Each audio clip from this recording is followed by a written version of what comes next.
মাসটা হচ্ছে আমাদের কাছে ভালোবাসার দিবস।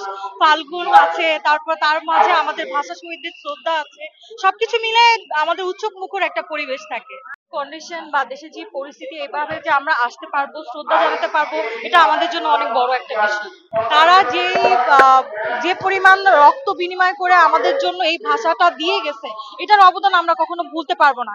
আর তার জন্য তাদেরকে সবসময়ই আমাদের স্মরণ করতে হবে। তার মধ্যে আমরা একটা দিন তাদেরকে বেছে নিই। 1952 সালে যখন ভাষা আন্দোলন হয়, শহীদরা হচ্ছে বা শহীদ হয়ে যায়, ভাষার জন্য তারা জীবন দেয়, তখন থেকেই তো এই জিনিসটা আসলে স্বীকৃতি পাওয়া।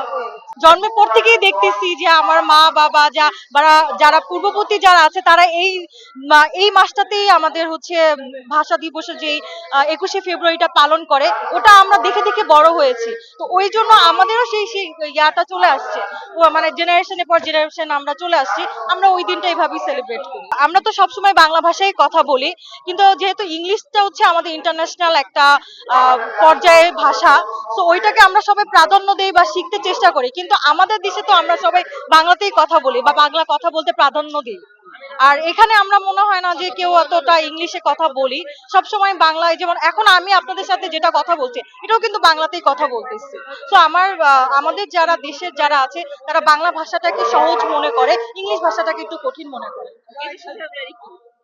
21শে ফেব্রুয়ারি হচ্ছে ভাষা আন্দোলনের যে দিবসটা, সেটা ভাষা দিবস যেটাকে বলা হয় সহজ ভাষায়। Thank you.